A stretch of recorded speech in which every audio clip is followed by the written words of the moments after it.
This is the Stop Time Podcast. I'm your host, Lisa Hopkins, and I'm here to engage you in thought-provoking, motivational conversations around practicing the art of living in the moment. I'm a certified life coach, and I'm excited to dig deep and offer insights into embracing who we are and where we are at. So my next guest is a Canadian-born, classically trained actor who is currently starring as Yvette Nichol in the Prime Video adaptation of Louise Penny's Three Pines books. Chances are you've seen her in numerous other TV worlds, including guest starring on Law & Order, Star Trek, Discovery, and Heartland. Trained in Montreal, she continues to work on stage as well, including her critically acclaimed performances as Una in Blackbird. She was recently awarded the 2022 ACTRA's Best Female Performance for Last Call, and in 2018 was the recipient of the Breakthrough Artist of the Year Award. She used to save the day in Universal Studios Waterworld live stunt show and challenges her adventurous spirit with horseback riding, running, and fitness. It is my great pleasure to introduce you all today, and for myself to get to know Sarah Booth. Welcome, Sarah. Hello, nice to meet you. It's great to meet you. So again, thanks so much for taking the time to join me. You're a pretty busy girl these days. It has been really busy, but I gotta say I am enjoying every moment, soaking it up for sure. Good for It doesn't you. happen all the time, right? Yeah, well, literally, since you're a self-proclaimed adventurous spirit, why don't we just jump in? And I'm going to ask you, well, first of all, congratulations on the huge success of the show. I mean, it was just released. I know it's so prevalent in your life right now. Yeah. But I'm so curious, like, what is the biggest challenge you've faced with this new milestone of success in your career? Oh man, that's a great question because it's so fresh. I feel like because the first two episodes just came out and we still got 3 more weeks of fun. I think so far it's just been a lot of soaking up and not yet like taking action. Um, but I think after the holidays, I'll definitely have to have, some good team meetings with my agents and just kind of decide what do we want to do next? Where can this take us? Did it open doors? Did it not? So I think the decision making will probably be the hardest thing because prior to this, I've been auditioning for everything. People say, "Oh, do you say no to things? Do you pass?" I'm like, "No, no, no, no. I'm still in the situation that I'm auditioning for everything. I'm really trying to build my career." So we'll see if that shift happens. And if it does, I'm sure my indecisive soul will be very terrified. Well, thank you for sharing that. I mean, it is so interesting, and I'm really hearing this awareness that there's a lot of possibility here potentially, right? Totally. And that there'll be certain action items that that as as a performing artist that are sort of obvious, right? I mean, suddenly there's new like things that you should be doing based on this, right? There's action items to be done. Yeah, exactly. Yeah, And it's also, this character that I play, she's quite light. She has a comedic aspect to her, but the body of my work is very dark, high stakes, drama. So it will be interesting for people to discover me in this comedic role and then be able to look at the rest of my work and, hopefully have like a whoa moment, hopefully. yeah. Are you having a whoa moment? Like, did you surprise yourself? Yeah. I never thought I would play this role ever. Interesting. So Yeah, what have you learned so far? Like that so much in that. Wait, let's go back. Why did you never think that you would play a role like this? I never thought I would play a role like this because when I received the breakdown, the casting director that was casting, she knows me very well. My first film and television audition was with her. Hmm. So I know that she was, really pushing for her local people. But when I saw the caliber of the show, producers of The Crown, Amazon, Left Bank, I was like, oh wow, thanks, Andrea, but I'll give it my best shot, but I think they'll bring in a name, or, I don't know. I just thought it was something that I was really happy to show what I could do, but had no expectations whatsoever. So I really did the audition for myself and for Andrea, who is the casting director, because I knew she would just get a kick out of this crazy character that I put together. And I guess she did, because a month later they called and they said, "We loved your tape. It was way too big. Bring it down." Mhm. I kind of did a 180 on the character. Well, not on the character, but on the comedic. I really grounded her, and they wanted to meet, and they said, let's find a middle ground between your two tapes. We did, and then I found out I got the role. But it was such a whirlwind. I really didn't think in that initial audition I even had a shot, which definitely worked in my favor. Because if I did think I had a shot, I don't think I would have been as adventurous, um, as I could have been. Yeah, that's a huge insight. What Mm. really stands out to me is that you had totally bought into this isn't for me, so therefore you kind of take an element of risk away. But then what Yeah. I heard, right? Because what do you got to lose? Because you in your head you've already lost. I mean, it's not for Yeah. me. It's So, not mine. Yeah. but it sounds like what motivated you, what made it really real, was your heart center. I heard you say loud and clear, I did it for her. I wanted to show her what I could do. Talk to me about that. Yeah, that's interesting. We have a very special relationship. Andrea has always pushed for me. Andrea and also her partner, Randy, who they both believe in me so much and have really brought me in for the biggest projects that have come to Montreal, or that are, that they're casting close to Montreal. And I think there was a playfulness to receiving this audition. I hadn't seen Andrea in a long time. It was during the pandemic, so I knew I probably wouldn't see her for a very long time. And I felt very comfortable with her whenever I went to audition at her office.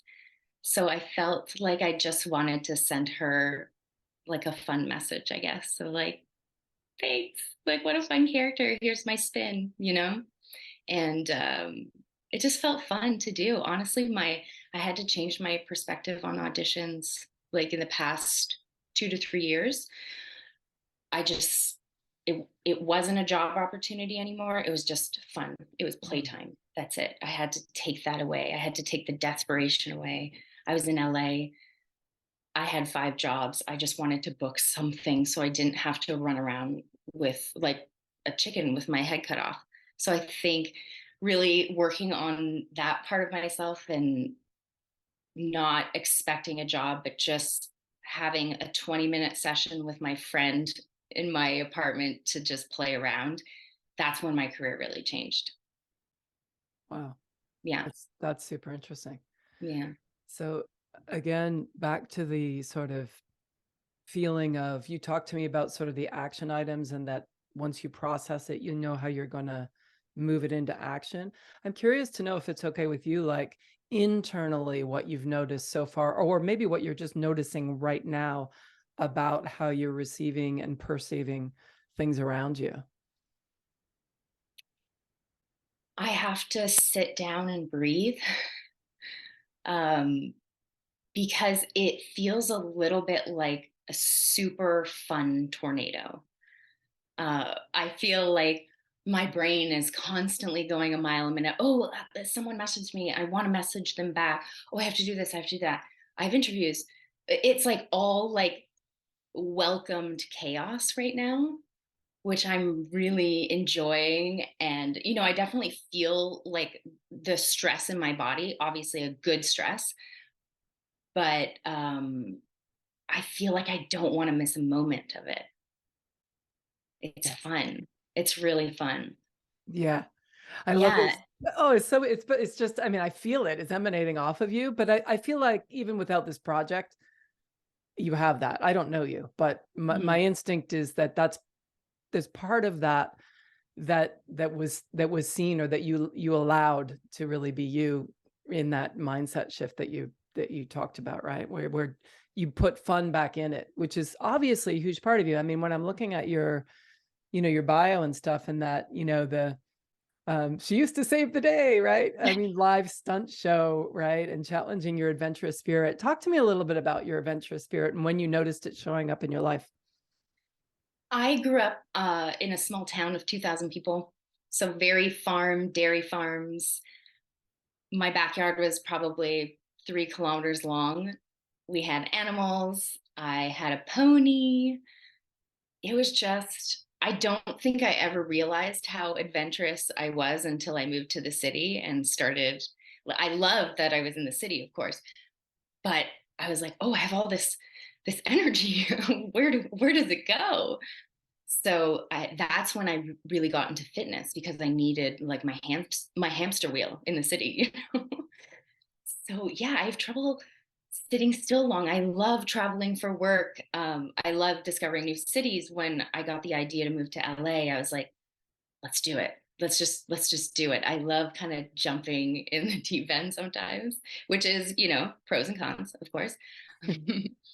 But I feel like it's really helped me in my life and my career to just stay curious. Yeah. Yeah. I feel like if I had a job that I knew my hours every week and when my vacation was and all that stuff, I'm sure part of me would have a zen about that, but I think I would get bored of it really quickly. Makes sense. Yeah. How long ago was it that you went to LA? Talk to me about that transition. So you went from small town farm girl, probably to Mhm. high school, did your training in Montreal, I'm guessing, right? I Mhm. think, yeah. So which is the big city, right? Nearest to you. And then I think you went to Toronto, is that right? In between that? Yep. That makes Yeah. sense. Yeah. Talk to me from there, like what that transition going to LA and how long you spent there. Just sort of a brief, I'm curious about that. Yeah. Um, I lived in Toronto for about 2.5 years after I moved from Montreal, and I just wasn't happy in that city. And I think part of it is because I was struggling so hard. I couldn't find an agent. I couldn't find, auditions to save my life. So it was a little bit of a struggle. And I decided, you know what? My goal is to live in LA. And my husband is in the industry. He's a filmmaker. He obviously was on board to move as well. And we had a movie come out where we said, hey, let's go to LA for 2 months. The movie's coming out. Great time to, meet up with some people and have a little heat. So we went down, and a month into being in Los Angeles, I was like, we got to stay. I love it here. And so we started the application for the green card and waited, I think, about 9 months to get a yes or no if we could stay or not. So those 9 months were stressful. Can't work, can't leave. I don't know how they expect people to Yeah. live, but that's what we had to do. And when we found out we got our green cards, I was just like, I was crying, because in a way you're thinking, wow, my whole, like, at least this version of my dream is weighing on this. That's stressful, Yeah. So once we got the yes, it was great. We stayed for about 6 years, made some great connections, some great friends. We found our LA people, which was great because I had spoken to a lot of people saying, oh, I don't like LA. I don't like the people, blah, blah, blah. And I mean, we definitely found a great group of friends. And I could see how some people wouldn't like LA, depending where you live and all that stuff. But Sure. if you live with all the artists, you find some good people, the real artists. Absolutely. So Yeah. how long have you been back, or what brought you back to Canada? The pandemic brought us back. Once the pandemic hit, no work in Los Angeles. Yeah. Everything, fitness, Waterworld, acting, everything was shut down. And my grandmother was ill, so I decided to come home and take care of her for about 3.5 months. Hmm. And as soon as I landed, I was like, we have to come home. I just like had this feeling that we had to come home. Yeah. So after 3.5 months, I flew back to Los Angeles. We packed up a U-Haul and drove home. Wow. Yeah. At what point in that did you audition for Three Pines? I auditioned for that. I would say we moved back in November, and I auditioned for Three Pines for the first time, I think in June Oh, or July interesting. So it or happened November. after you came home. Yeah, it happened after we came home. Hmm. It honestly, as soon as we moved to Canada, it has been nonstop. It's been so busy, which is fantastic. I think they had to also hire a lot more Canadians for the projects that were shooting up here during the pandemic. So many amazing Canadian actors got some really awesome roles and opportunities, which was fantastic. Yeah. And it's so busy. It's busy, busy, busy here, Oh, nonstop. that's so great. That's Yeah. so good. I'm so happy to hear that. It's interesting. Actually, in Three Pines, Gamache says something about, I'm paraphrasing, but he says something about uh the biggest mistake you can make is taking actions on assumptions, Yeah, something to that effect. totally. What do you think about that statement for yourself? Oh, I think that's a great statement. I definitely, like I said, didn't think I would book this role, uh, especially in this career. I mean, in any career, in life, we assume so much. And, I feel like the older we get, the more situations we've been in, we realize that there aren't really any rules. So don't assume, ask, especially being a part of this project that I just did, where it was my first series regular role, where I felt like I had more control, where I was able to have say about my character a little bit more. It gave me this like confidence, this different kind of confidence, where I felt like, well, instead of saying like, oh, well, if I ask that, like maybe they'll say no or whatever. And now I just have more confidence to be like, hey, can I have access to that? Or can we do, like just to speak up a little bit more, which feels really nice. It gives you a little more control, or at least makes you feel like you have a little more control, I guess. Do we Yeah. have any? I don't know. But Yeah. No, yeah, it's really interesting. I mean, in the work I do, I talk about, shifting energy, meaning literally, if you have like a certain amount of energy that you're spending towards something, right? If yeah, you repurpose it, which you did with your assumptions, right? Now, because now that you're in it, something shifted, right? So now you have more room, less room for assumptions, but more room for this confidence that you're talking about, or for this new, right, more yeah. positive anabolic energy, which is pretty cool. Yeah. Yeah, it Yeah. feels great just to know that, especially as actors, we're always so used to not having control, just being kind of, I hate this word, but being kind of desperate, willing to Mm. like just like sit there and shut up because you want this job. Mm. So it's just nice to, have room to have a little bit more space. To do what you do best, Yeah. right? Isn't it ironic that actors who are so, brilliantly, gifted at doing what they do, sometimes we only get the tip of the iceberg because they don't feel the permission to do it, right? So Absolutely. And permission, I think, well, it's huge for me. That's one thing I've noticed. If someone gives me permission in life, I will go 110%. Or if they say I can't do it. So, I love that. Talk to me about that. So when someone yeah. says to you, you can't, what do you rise up? Oh, I like, I don't, it's just competitive, not competing with anybody else, I guess, but just competing like with myself. Like, oh, you don't think I can do that? Oh, I can do that. I love It's it. just pushed me to like so many levels. Hmm. And my husband really knows I have that button. And he uses it sometimes during the pandemic because I'm self taping all the time from home. Mm. I can Zoom with friends as readers, which I do many, many times, but it's nice to have a human in the room with you, Yeah. reading with you. So he will, and he's a director, so it always helps. So he'll read with me, and sometimes, if I'm not getting the scene or I find a challenge in the scene, be like, "Ugh, I don't know if I can do this. I don't think this is me." And like he'll find some way to challenge me, and I'm like, okay, let's go. I love it.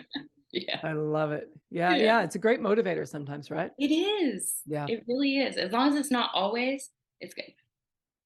Yeah. No, it makes perfect sense. Hmm. So what is your definition of living in the moment? My definition is just among the chaos, being able to recognize that you're in a tornado,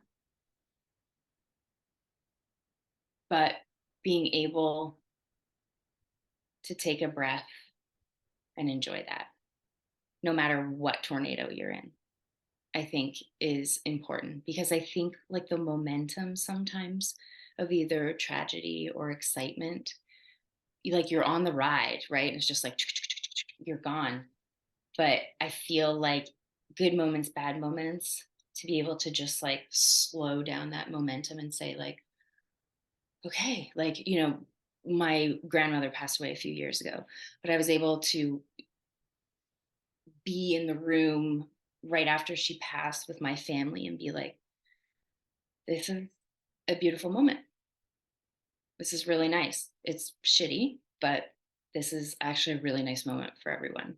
So I think, you know what I mean? Like just being able to like halt for a second. 100%. And it sounds Yeah. like pull back, zoom out as well, right? Yeah. Yeah. Yeah. Yeah. That's really beautiful. I love that. Mhm. Oh, speaking of assumptions, what do most people assume about you that they get wrong, do you think? That I'm not nice. They assume that you're not nice? When let's say they don't know me at all. Okay. So many people meet me in real life and they're like, oh my God, you're so nice. And I'm like, okay. I guess because of a lot of people have seen me play really dramatic stuff, or, that's mostly what they see of me. They assume I'm like this, like stunty badass. Like I'm gonna punch you in the face. I guess I don't know, but yeah, so many people. Gavin's friends, because Gavin will post. Sorry, Gavin is my husband. Okay. He will post, all. He's a very proud husband. He's awesome like that. And I'll meet his friends, especially now that we live in Windsor, his hometown. I'll meet his friends, and they're always like, "She's so," because they only see me through Facebook or whatever. That's funny. Yeah. So Interesting. How does that make you feel? Like when, are you surprised? Like, yeah, I was surprised at first, but now it just makes me feel like I'm doing a great job. I love it. Oh my God, that's awesome. What would you say is one big audacious goal that or dream that you have that you haven't really even put out in the universe yet? Is there something you'd like to share? I want to travel more. Mm, Travel for pleasure would be mm, nice more. I travel for work, which is great, love it. But I want to feed the adventurous soul. mm. I haven't surfed for quite a few years. I surfed when I moved to Los Angeles. Yeah. I have Costa Rica on my bucket list. I have Australia on my bucket list. So many places. So I would like to set up my life in a way that I work and then I have some time off that I can be like, see you later, go Mm. explore. Yeah, put all your energy into that adventure.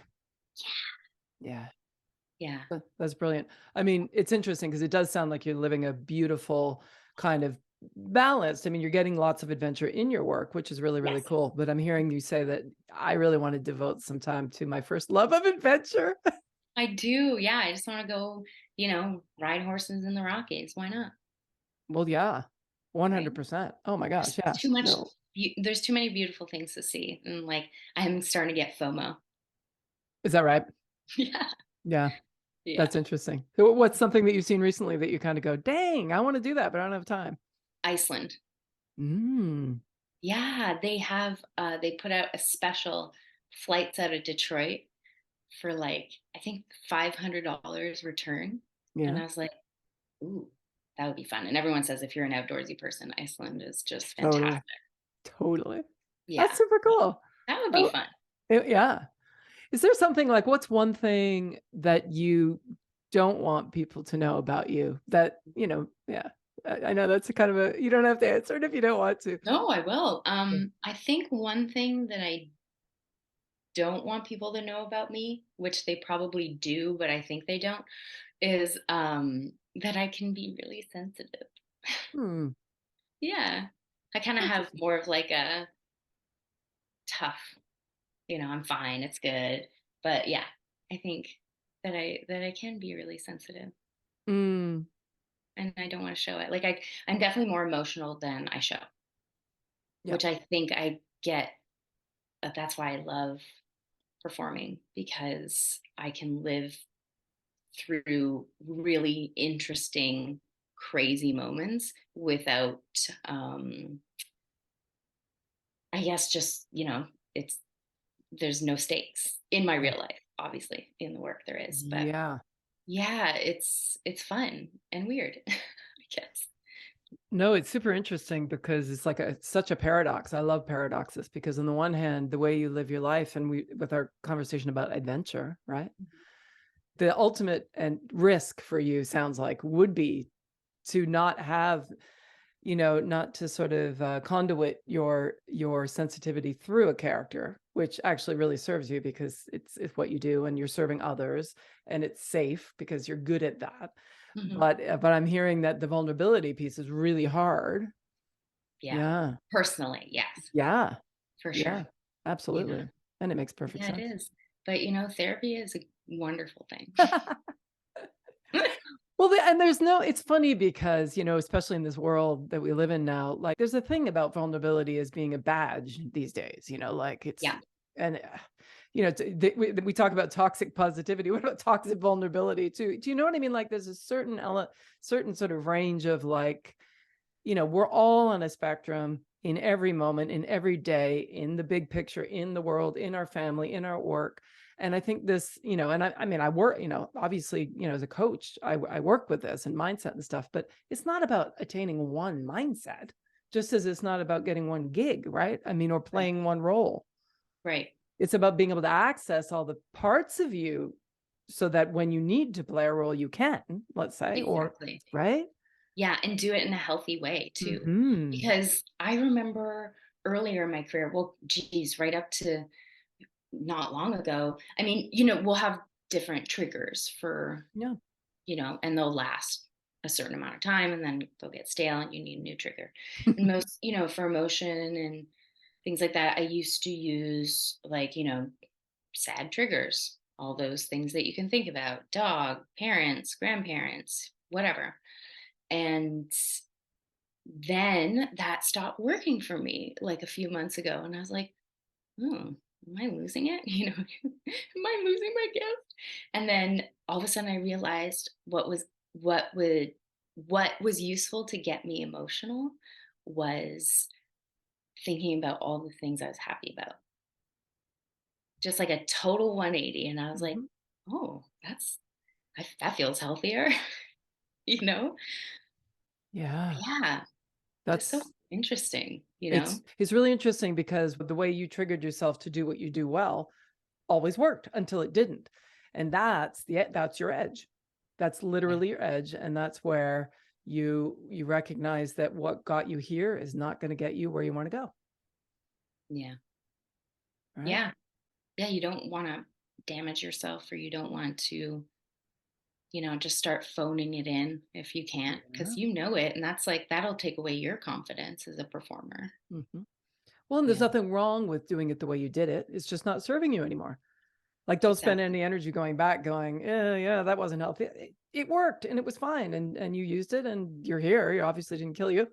Yeah. There was nothing bad about it, right? Looking in retrospect, it's a waste of time, really saying, other than anything we can mine as a gift to say, how can I use that moving forward? This Yeah. information. Yeah. Yeah. Yeah. Yeah. Yeah. That's beautiful. That makes Hmm. sense. That's pretty cool. I'm excited for you in that Thank sort you. of new, it was timed well too, right? Synchronicity. I wonder. I think so. Wow, I think so too. What do you know will stay true about you really no matter what happens? What can no one take away from you?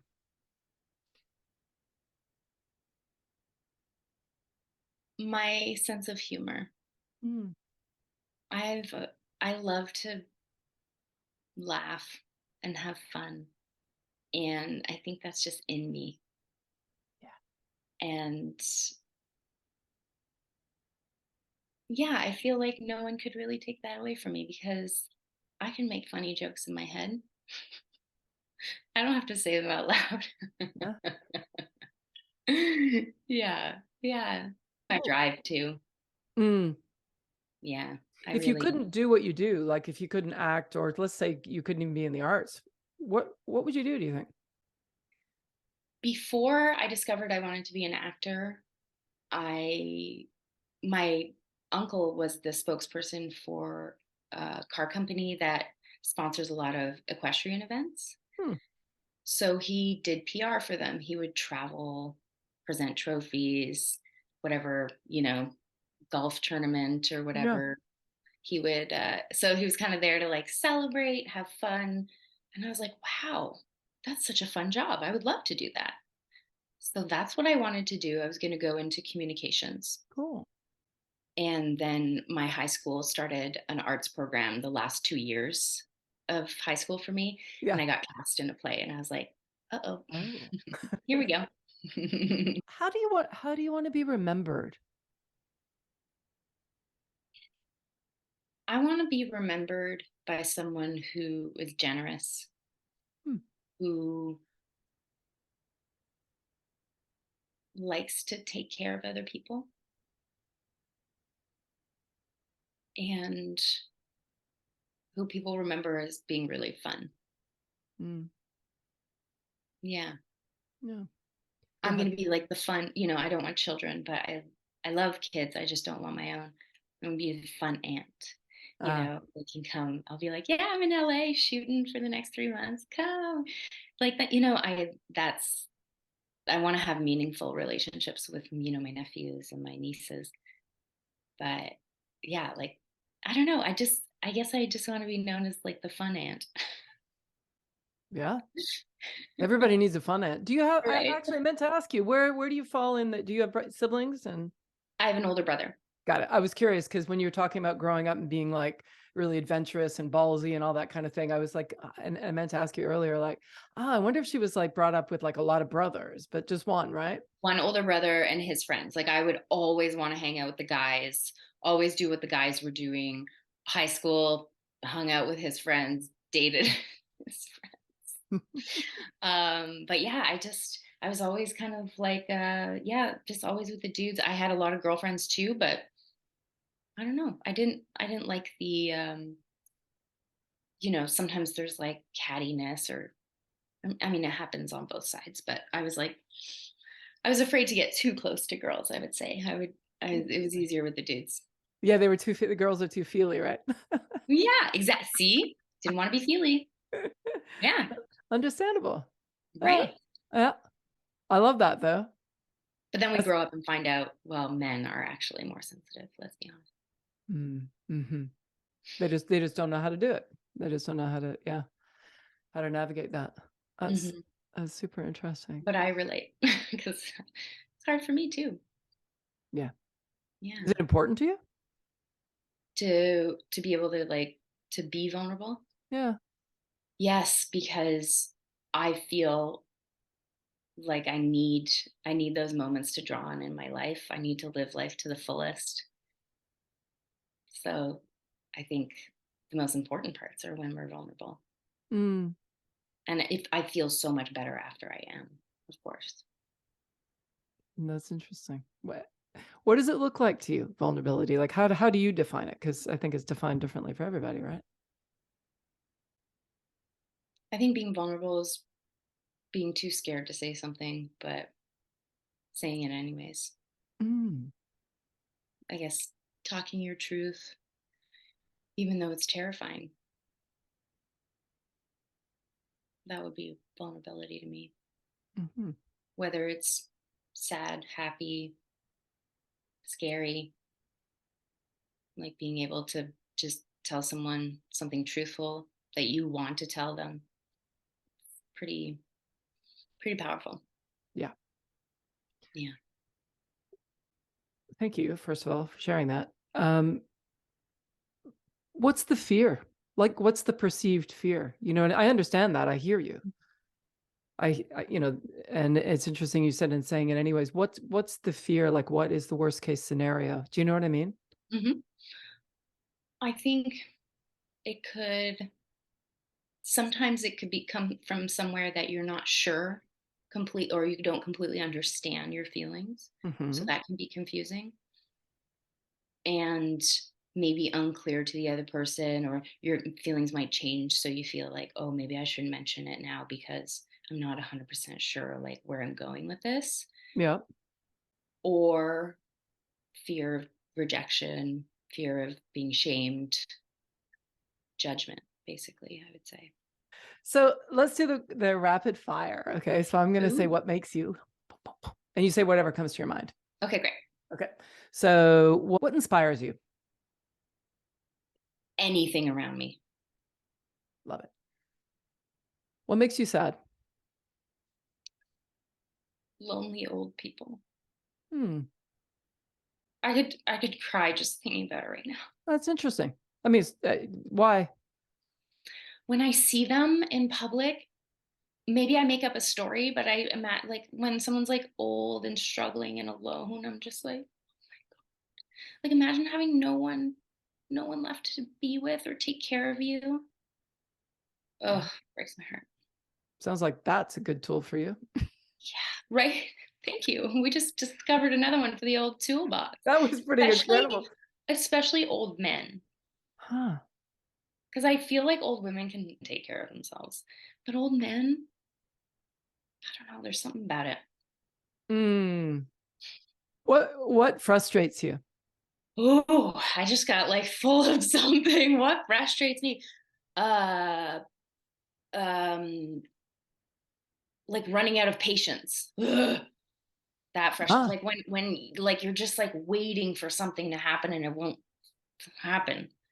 That frustrates me. interesting. So you mean running out of patience, or do you mean just having to be patient? Okay, I guess having to be patient. I guess the frustration comes when I've run out. Yeah, it's an important distinction, right? Would you consider yourself a patient person? No. Yeah. Is that because you haven't had to be and things have worked well with your rhythm, or? I think so.